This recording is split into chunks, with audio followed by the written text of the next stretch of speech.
Usually when we react to a German band, we go to Wikipedia, we read about them, but what I decided to do today, as you can see on screen, is to look at a small documentary made by the YouTuber Dave in Italy, I think it's his name, about the band Ärzte, I don't know how to pronounce that band, but it means the doctors, I think in English, and wanted to react to a small documentary, and then just after we're going to make another video reacting to one of their live performances.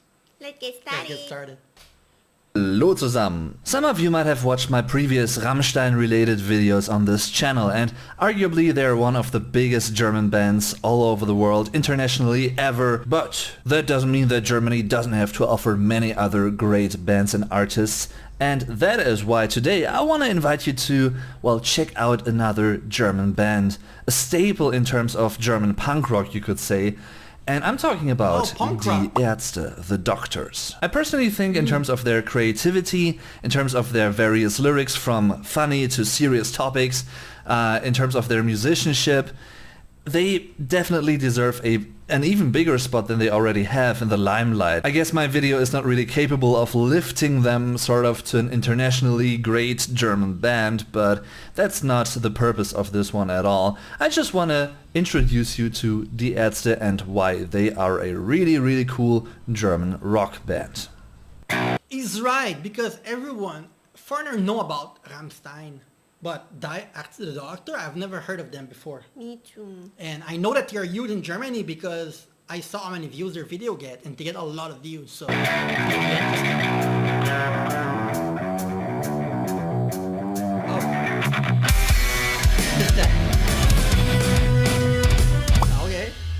Oh, next to Die Toten Hosen, the Dead Trousers or Pants, Die Ärzte pretty much are one of the last remaining big German rock bands of the 1980s that are still around, that are still active and that are still really successful. Formed in 1982, they have released 13 studio albums, many different singles, also some live recordings, and they are still going strong live, and especially also recording wise, because right now they are recording a new album.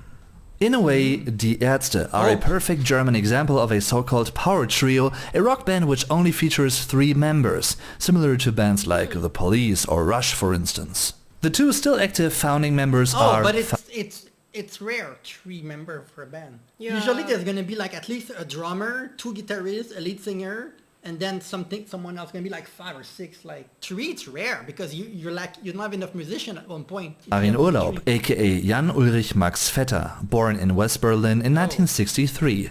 He's the band's main songwriter, guitarist and singer. His nickname is derived from a passionate hobby of his, the colloquial phrase fahr in Urlaub, go on vacation, for ich fahr in den Urlaub. To date, he has traveled most countries in the world and many of his songs were written somewhere around the world, from Japan all over to Africa. The other one is Bela B, aka Dirk Felsenheimer, born in West Berlin in 1962.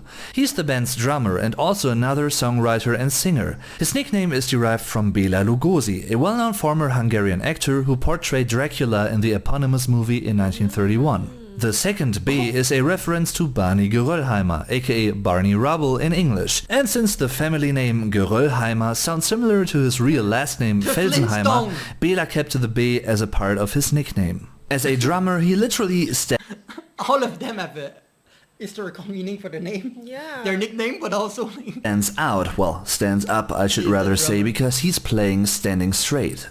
Up until their first and only breakup to date in 1988, they had 2 different bassists in the band. The first one, and also a founding member, was Sani, who played bass until 1986, and then the incredible Hagen took over until that mentioned breakup in 1988. I think there's one important difference that needs to be mentioned about Die Ärzte being considered a punk band. As they have stated multiple times, they weren't interested in being a solely serious political punk band, which was pretty much common back in the late 70s, the rise of punk, and the early 80s. They do have some rather political songs which address general moral topics, but many other of their songs deal with everyday things, philosophical aspects and funny, hilarious things. Die Ärzte released their first studio album Debil in 1984. They rather quickly stirred some controversies with a few... Very interesting, débile, moronique, because débile in French mean like moronic or crazy a little bit. It's the, you add a E at the end, it's a French word. It's Few explicit fun It's not the songs same in which led to German. the album getting indexed or banned from stores in 1987 by the German Bundesprüfstelle für jugendgefährdende Medien, the Federal Examination Agency for Youth Harming Media. Yeah, pretty much loosely translated. And yeah, that exists. Until the ban for the album was lifted in 2004. Hooray! Their third album, Die Ärzte, is still indexed to this day, which led to the band releasing a compilation album Ab 18, from 18 onwards, for adults, pretty much, which refers to being considered an adult from the age of 18 onwards in Germany.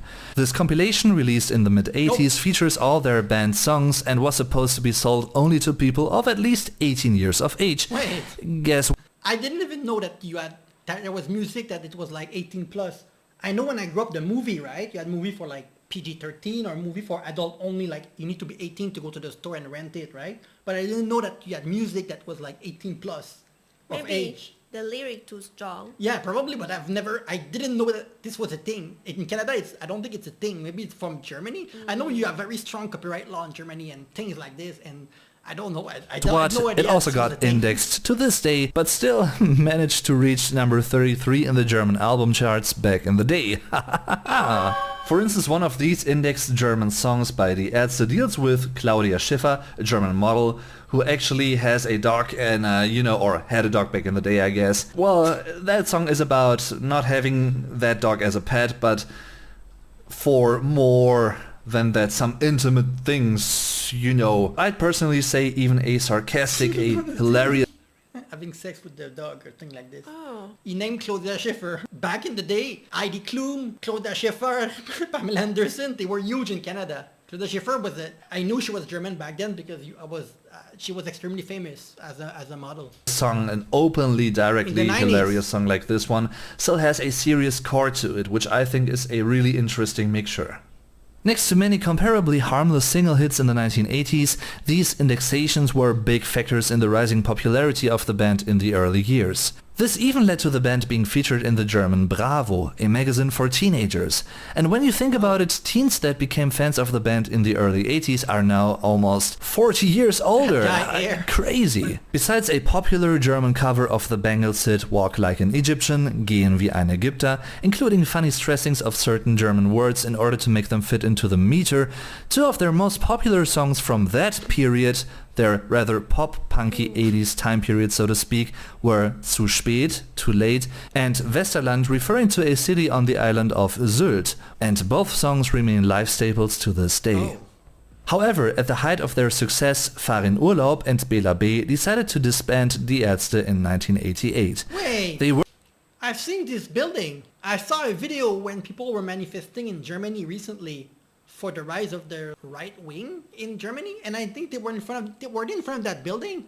This building looked very familiar. Sorry, I'm really off topic. weren't but- fighting or having an argument, it was simply the most counterintuitive and, most unforeseen thing they could have possibly done at that point, which is why they did that.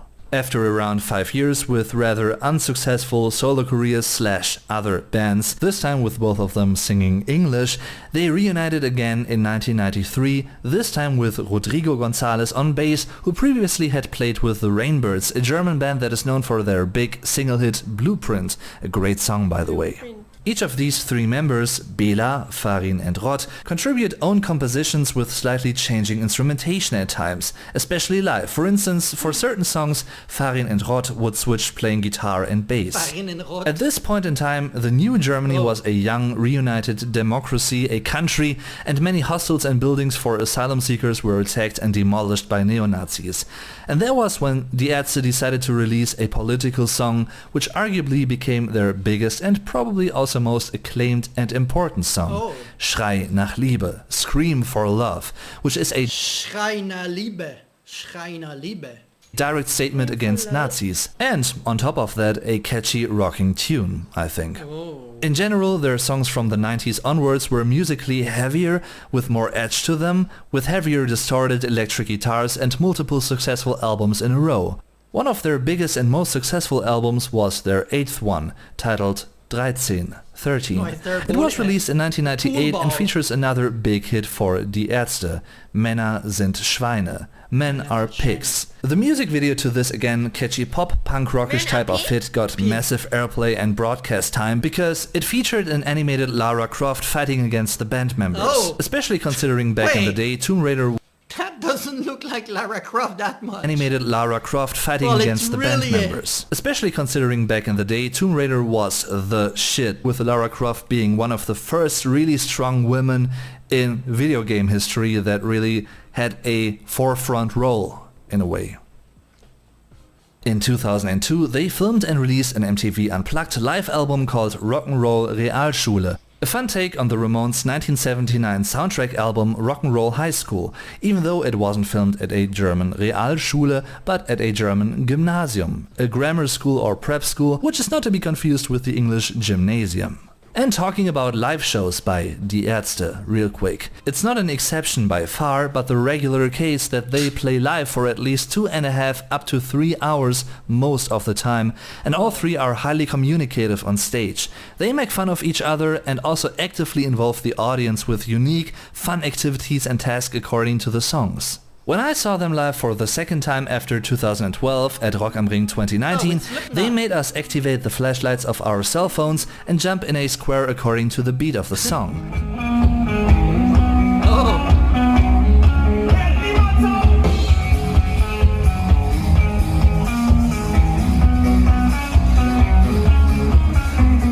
It shows the noun Junge, der Junge, the boy, which is one of Die Ärzte's. That's the song that we're gonna react to after the video that I found. And in the music video there's a zombie. And it's about a teenager, like he's growing up and his family tried to save him because he's going the wrong path in a way. We're gonna react to that after this video. This song, The Boy. Modern hit songs. They also made us participate a lot. Especially Farin likes to come up with funny ideas for audience participation. At their last gig at Rock am Ring in 2007, he invented the so-called Sitzlaola, the sitting Mexican wave. What is that?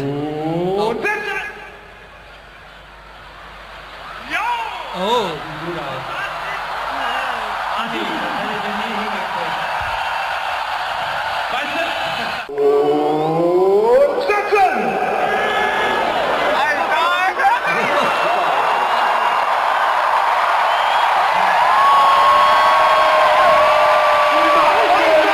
We were supposed to jump every time Farin would play his very short guitar lick in the verse to Fiasco, which you might be able to see here. Würde mir einen Gefallen tun, weil ich spiele hier ein unglaublich kompliziertes Gitarrenriff, das geht so.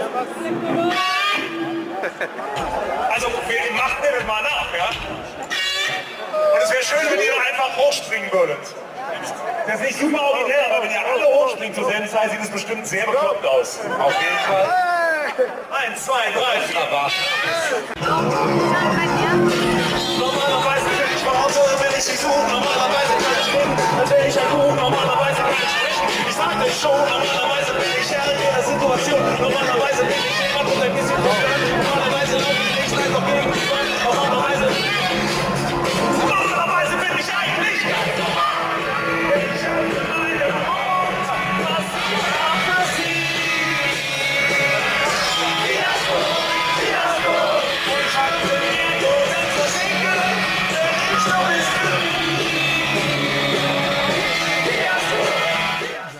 A little jump back to 2003 when they released their double album Geräusch, Sound or Noise.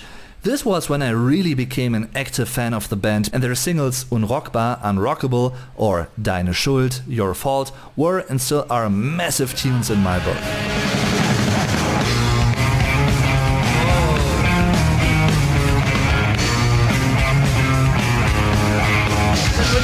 He said that the drummer is always standing up. Yeah. It's true, he's always standing up. I wonder why. Glaub keinem, der dir sagt, dass du nichts verändern kannst. Die das behaupten, haben nur Vorfall und Angst. Es sind dieselben, die erklären, es sei gut so wie es ist. Und wenn du etwas ändern willst, dann bist du automatisch Terrorist. Es ist nicht deine Schuld, dass die Welt ist, wie sie ist.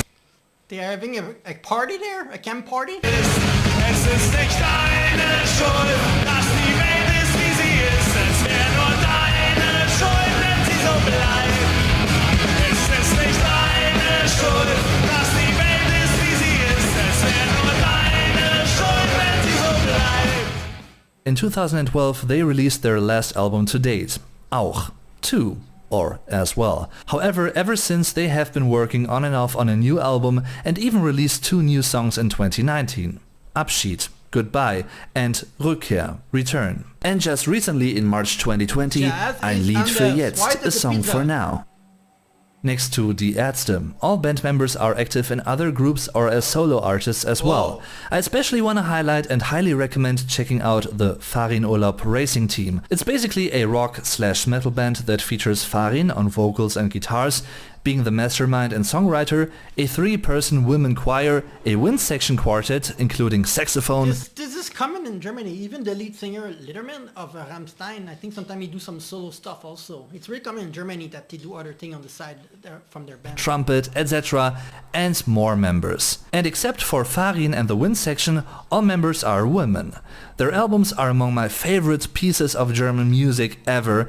Again, because they range from really humorous, hilarious lyrics to thought-provoking, more serious, even partially really philosophical ones. Their songs are really cool, and you know, the production is really cool as well. And to make this video a more immediate experience for you guys, I've also created a Spotify playlist with my favorite German Die Ärzte songs, and yeah, feel free to check it out. And no controversy. Yeah. Like there's nothing that happened to them that you're like, oh, so probably everyone loved them. I hope so. So thank you for watching, everyone. Please click here for our reaction to them, because by the time you're watching this, we're going to have reacted to them quite a few times. Yes.